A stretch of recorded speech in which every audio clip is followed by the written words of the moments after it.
Jesús no era el Mesías que los judíos esperábamos y la razón es muy simple.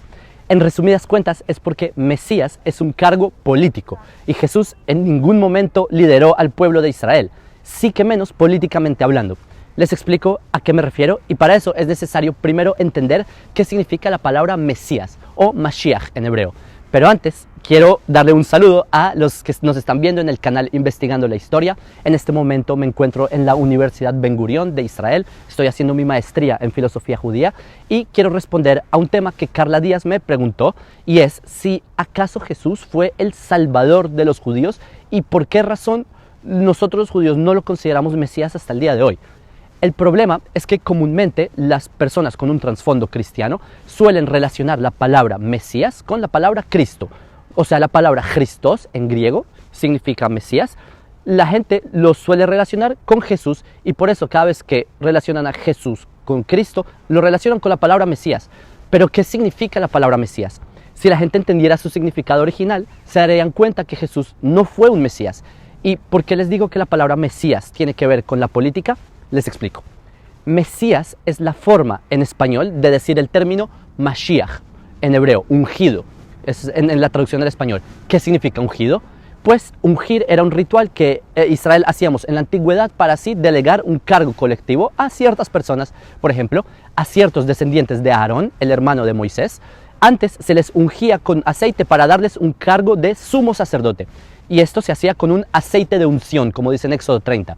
Y este aceite también se usaba para coronar a reyes de Israel. Y no me refiero a coronar literalmente con una corona como en las películas, sino que me refiero a que la unción era una forma de darle un cargo a la realeza. Por ejemplo, 1 Samuel capítulo 10, así se corona al rey Saúl. 1 Samuel 16:13, así se corona al rey David. Primera de Reyes capítulo 1 versículo 34, así se corona el rey Salomón. Hay muchos ejemplos, incluso Absalom, cuando él se rebeló contra el rey David, se menciona como un ungido, eso es en Segunda de Reyes 19 versículo 10. Luego el Tanaj, la Biblia hebrea, cuenta cómo este aceite de unción fue ocultado por Josías, Yoshua Amelech. Y esto es, sea como sea, un aceite que se usaba para hacer una delegación colectiva. Ahora, este cargo se usaba no solamente para coronar sacerdotes o para apuntar a los reyes o a los profetas, incluso a estas personas que se les ungía se les llamaba ungío, o en hebreo Meshiach, que viene de la palabra limshoach, ungir, como en Levítico 4, versículo 3, que dice HaKohen HaMashiach, el sacerdote ungido, el sacerdote Mesías.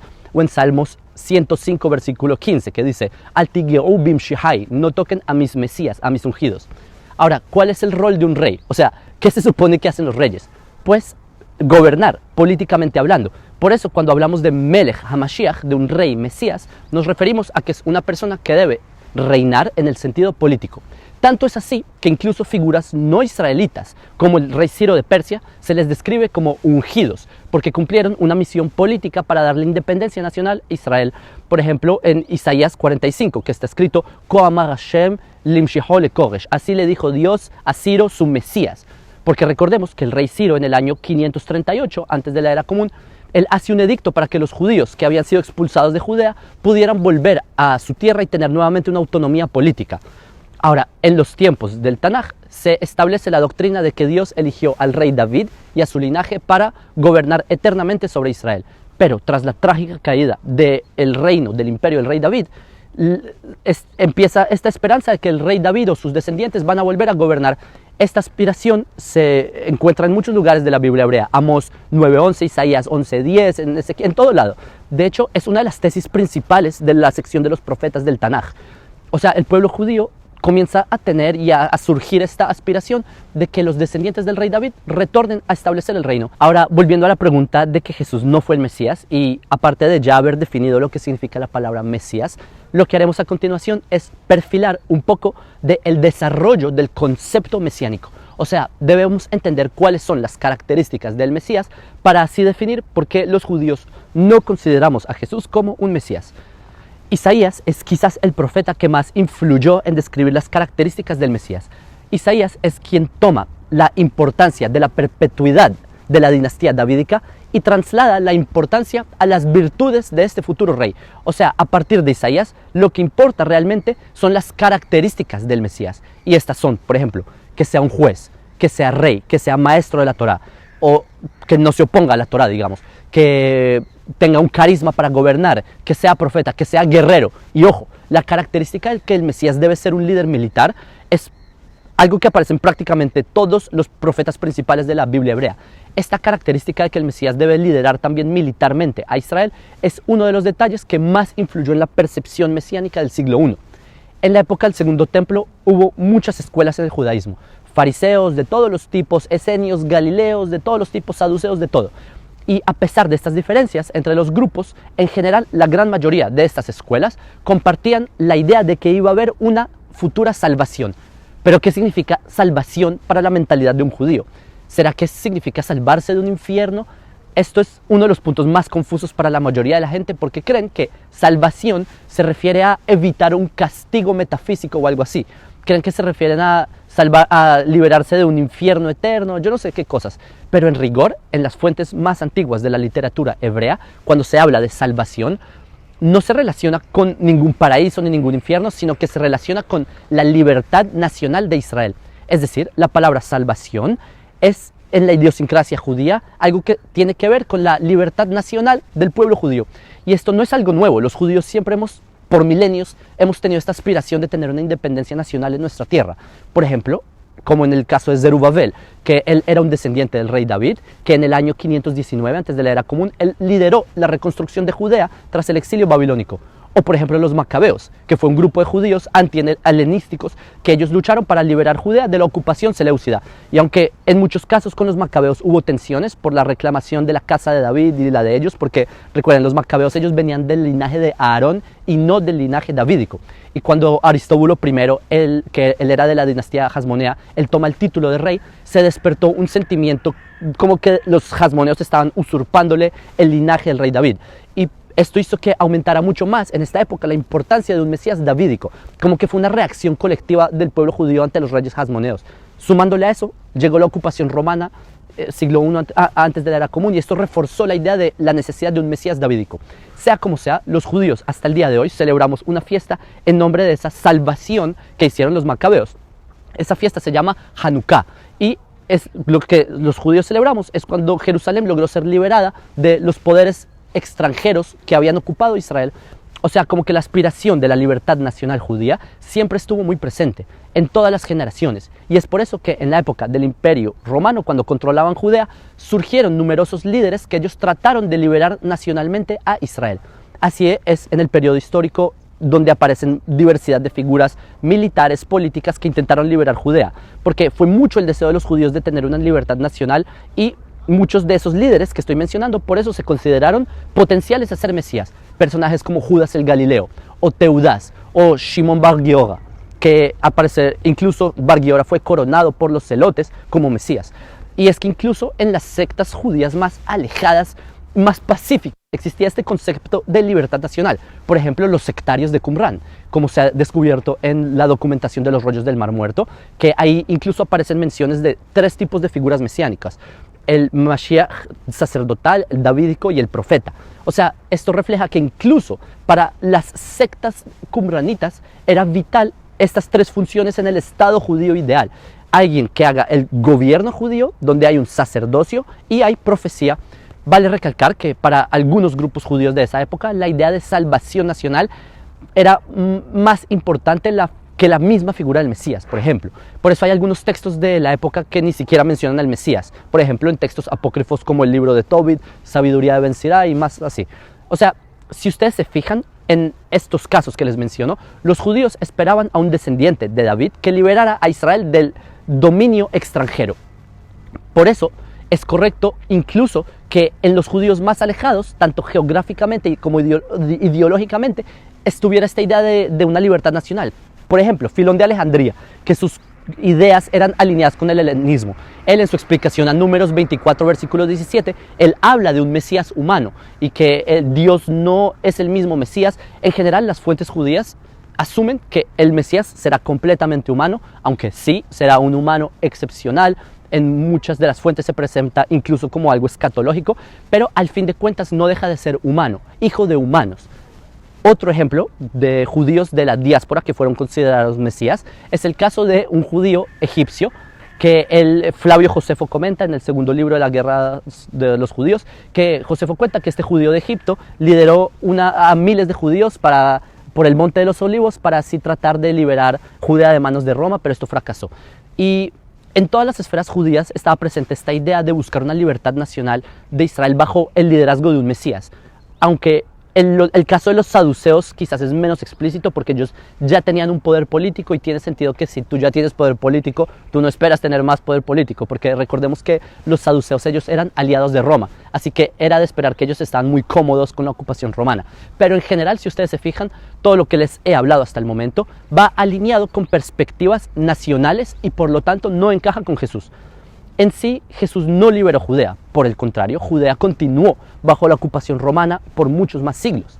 Jesús tampoco reconstruyó ni reunió a los exilios de Israel. De hecho, al revés, en la época de Jesús, en ese siglo, fue la destrucción de Judea en el año 70. Catastróficamente, la destrucción de Jerusalén causó una dispersión judía, una dispersión que duró 2000 años hasta 1948. Otro ejemplo de las características del Mesías, que debe hacer una era de paz, de bendición espiritual, bendición material. En la época de Jesús sabemos que ocurrió lo contrario. Vamos 2 milenios en guerras, muchas de esas guerras fueron hechas y perpetuadas lastimosamente en nombre de Jesús, y por este tipo de razones es que los judíos no consideramos que Jesús haya cumplido las expectativas de ser el Mesías. Simplemente no fue un líder nacional que haya logrado algo realmente. Fue vencido por sus enemigos, no cumplió los requisitos más básicos del Mesías. Ahora, sí es importante recalcar que en el ámbito académico existen algunos que han tratado de presentar a Jesús como si fuera un sedicioso contra Roma. De hecho, el cargo por el cual Roma condena a Jesús es justamente ese, por sedición. Por eso cuando Roma lo condena, le ponen un cartel que decía Rey de los Judíos, como una mofa.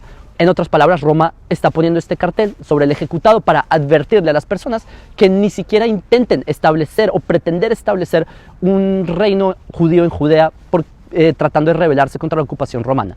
Aún así, yo creo que Jesús no fue un sedicioso en el sentido de que él quería destruir Roma. Quizás Jesús sí hablaba de restaurar el reino y todas esas cosas, pero no con intención política. Yo sí creo que Roma condenó a Jesús por sedicioso contra Roma, pero no creo que él lo haya sido. La razón por la que no creo que Jesús haya sido sedicioso son varias. Primero, porque plantear a Jesús como un rebelde contra Roma no encaja con la narrativa del Nuevo Testamento. Es verdad que si tomas con pinzas ciertos pasajes del Nuevo Testamento, uno puede empujar esa narrativa del Jesús sedicioso, pero en una lectura global, en conjunto, esa no es la tesis del Nuevo Testamento. Y recordemos que cuando los académicos tratan de restaurar y fabricar a este Jesús histórico, lo hacen basados primordialmente en el Nuevo Testamento. Así que para mí no tiene sentido plantear a un Jesús sedicioso bajo la óptica del Nuevo Testamento. Segundo, de por qué pienso que Jesús no fue sedicioso, es porque bajo mi lectura, lo que considero que Jesús creó fue una nueva definición de la palabra reino de Dios. O sea, Jesús quizás sí quería restaurar el reino de Dios, pero no bajo los términos nacionales, sino bajo términos metafísicos. O sea, como que Jesús trató de redefinir el concepto de salvación, el concepto de reino de Dios, y sacarlo de las ideas nacionalistas de Israel. Por eso es que Jesús no encaja en la categoría ni de fariseo ni de esenio, sino que él tenía su propia secta. Esta es la razón de por qué su definición de salvación era distinta.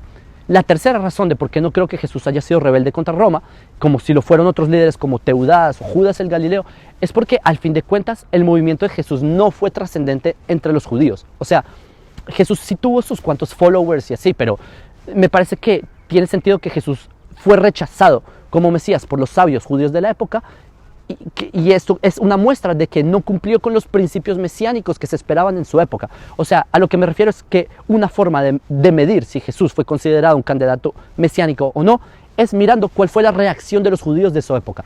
Ahora, ante los ojos de las autoridades romanas, los romanos no diferenciaban quién era un líder violento versus quién era un líder pacífico. A los romanos esto no les importaba, esta distinción. Lo que los romanos temían es que hubiera una revuelta judía contra el imperio. Ellos tenían miedo de perder el poder. Así que bastaba con que apareciera un líder judío con alguna docena de adeptos, por más pacífico que haya sido dicha persona. Pero con que ya haya tenido seguidores era razón suficiente para que Roma lo tuvieran en la mira. Y es más, bastaba con que Jesús haya tenido algún par de seguidores que sí portaban espadas, como para que Roma encendiera las alarmas y quisieran detener el liderazgo de Jesús. Y efectivamente, en el siglo I, al final, los judíos sí se rebelaron contra Roma. basados en estas esperanzas mesiánicas, comenzó lo que se conoció como la Gran Revuelta contra Roma. Y lo que ocurrió es que los cristianos de la época, de hecho, que muchos eran judíos, ellos no tomaron parte en ayudar a sus hermanos judíos en la revuelta contra Roma. Por el contrario, los cristianos se quedaron de brazos cruzados mientras Roma nos hacía pedazos en la guerra. ¿Por qué los cristianos no tomaron parte? Pues porque eso era parte de lo que predicaba Jesús. No solo del fin de los tiempos y toda esta creencia, sino que al parecer su postura era apática ante el imperialismo romano.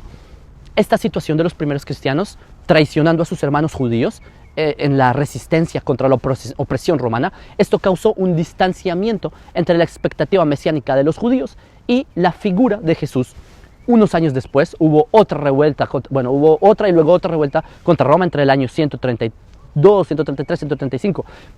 Fue liderada por Shimon Bar Kokhba, que Shimon Bar Kokhba sí cumplió con las expectativas mesiánicas. Tanto fue así que los sabios judíos de la generación consideraron a Bar Kokhba como un candidato para ser Mashiach. Al fin de cuentas se determinó que Bar Kokhba, él no fue el Mesías, porque Bar Kokhba él fue derrotado por Roma en el año 135. Y esto que les acabo de decir es otro aspecto por el cual no consideramos que Jesús haya sido Mesías, y fue porque Jesús fue derrotado por Roma. No existe tal cosa que el Mesías muere en manos de sus enemigos. Lo único que quizás se le parece es el concepto de Mashiach ben Yosef, que esto es más bien un constructo conceptual rabínico que precede a Mashiach ben David, o sea, Mesías hijo de David, pero no es el Mesías davídico que estamos esperando. Tanto es así que incluso en los evangelistas era inesperado que muriera. Por ejemplo, en Juan capítulo 20 se nos cuenta que Tomás el incrédulo, ¿por qué Tomás el incrédulo? Porque él no podía creer que Jesús supuestamente revivió. Véanlo de este modo: si se supone que el Mesías supuestamente debía morir y luego resucitar, ¿por qué Tomás no se creía el cuento de la resurrección? O sea, ¿por qué tanto drama con el tema de la crucifixión y todo esto? Si supuestamente el Mesías debía morir, ¿no? Pues no, ahí el punto, que nadie se esperaba que el Mesías muriera. Y bueno, para ir concluyendo este video, ya podemos entender por qué los judíos no consideramos que Jesús haya sido un Mesías. No fue ungido, no reinó, no liberó Judea, no reunió a los exilios. ¿Qué hizo? Por favor, ir por la Galilea escupiéndole a ciegos y narrando fábulas. Esa no es la expectativa. Entonces, ¿de dónde vino toda esta confusión? Miren, la única forma de volver a Jesús en un Mesías es si cambias la definición de la palabra Mashiach. O sea, si el Mesías debe restaurar el reino de Israel y Jesús no logró restaurar ningún reino, entonces los seguidores de Jesús, tras ese fracaso, les tocó decir que no es un reino literal, es un reino de los cielos. Si el Mesías debe traer paz mundial y Jesús no logró traer paz mundial, entonces a los seguidores decepcionados les tocó decir: no es paz literal, la paz de Jesús es una paz en el corazón. Y así les tocó hacer con cada una de las definiciones, de las condiciones del Mashiach. Les tocó replantear la doctrina para que así se ajuste con lo que hizo Jesús. Eso es lo que básicamente ocurrió con el cristianismo, para explicar por qué Jesús, como líder de esta secta, no logró cumplir las expectativas mesiánicas de sus seguidores sectarios, decepcionados, y en este estado de negación cambiaron la definición. Es a partir de aquí que la palabra Mesías en Occidente toma un distanciamiento del significado original. La palabra Cristo toma una distancia de la palabra Mashiach original. Y este distanciamiento se hizo aún peor con la cristianización del Imperio Romano, porque la doctrina cristiana terminó expulsando al Mashiach de su ámbito nacional. Y por favor, si hay cristianos viendo este video, les pido que no se confundan. Mi propósito no es atacar a Jesús. Con este ejercicio que estoy haciendo es como puedo explicarles por qué los judíos no creemos en la relevancia mesiánica de Jesús. Y no porque tengamos algo en contra de Jesús, porque en serio no importa, eso ya pasó, listo, fin. Sino más bien mi objetivo es explicarles el racional detrás de nuestras expectativas como pueblo judío. Un saludo desde Israel.